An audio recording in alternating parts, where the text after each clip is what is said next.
What's up, YouTube? This is Too Raw for TV. Alright, so time can be a great enemy when it comes to a player and how we perceive them. Sometimes we can be prisoners of the moment. A player who was once in his prime at age 24, 25. Some guys don't age. As a matter of fact, most guys don't age like LeBron. A lot of athletes, they age badly. If they were in their primes, 24, 25, sometimes by age 31, they're not even the same player. By age 34, they're a six-man. By age 36, they're just a piece coming off the bench, sparingly playing 8 to 10 minutes a night. So, when you look at the Kevin Love of today, and if somebody comes out and says, at one point in time, Kevin Love was a fringe MVP candidate, they'll say, no, that's not correct. Chris Broussard the other day, when the topic got brought up about LeBron versus Kobe, he said it's ludicrous to consider Kobe Bryant being better than LeBron James. I disagree with that. One of the things that Chris Broussard did, I'm not calling him a laddick. I'm not. Because he doesn't believe that LeBron's a GOAT, but he does believe that LeBron's better than Kobe.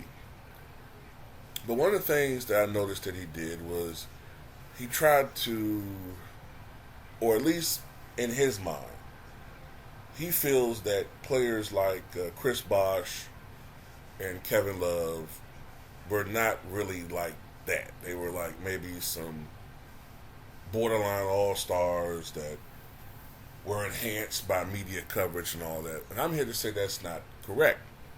Well, I'm not saying they were on the level of LeBron James. At one point in time, I'm going to focus on Kevin Love here. Kevin Love was indeed at least a fringe MVP candidate. Now, it wasn't that long a period of time. Okay, I'll admit that it wasn't 5, 6, 7 years, but for a 2-year window, before he was maybe even longer than that, maybe a 2-3 year window, before he was traded to the Cavaliers, Kevin Love was an MVP candidate. This is a guy that I remember for a couple of years led the NBA in double-doubles. Led the NBA, I think it was 2011-12. Or 2010-2011, one of those 2 years. He led the NBA in rebounding. This particular screenshot is from the it was 2010-2011 when he led the NBA in rebounding. 2011-2012, he averaged 26 and 13. He didn't lead the league in rebounding. It might have been DeAndre Jordan or something like that. But as you can see, he was 6th in MVP voting. 6. Some of the players that he was ahead of were none other than Joe Johnson, Tim Duncan, although he was in the twilight years of his career, Russell Westbrook, Dirk Nowitzki, who had just won a championship 2 years prior, Derrick Rose, who at that point was at his peak with the Chicago Bulls, youngest ever NBA MVP, and Dwayne Wade. He's ahead of Dwayne Wade, ahead of Steve Nash, ahead of Rajon Rondo, and ahead of Dwight Howard, who is a future Hall of Famer. He's ahead of all these guys. This is a guy that wasn't on a really good team. Minnesota, I think, only won like 24, 25 games a year, maybe 30 on a good year. They weren't a really good team, but this is a guy that was getting double-doubles like it was nothing. This is a guy that had, at the time, the first 30-30 game in the history of NBA since Moses Malone had did it at the time 30 years prior. He was a beast. But he had to augment his game a couple years later on, when he was traded to the Cavaliers, he had to change his game.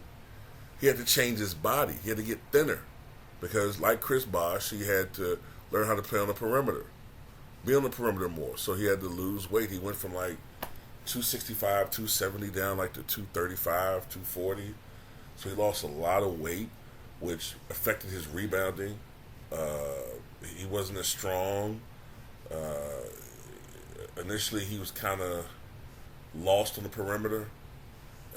He wasn't working out in his new role because he was playing a game that was foreign to him. He wasn't used to playing more on the perimeter.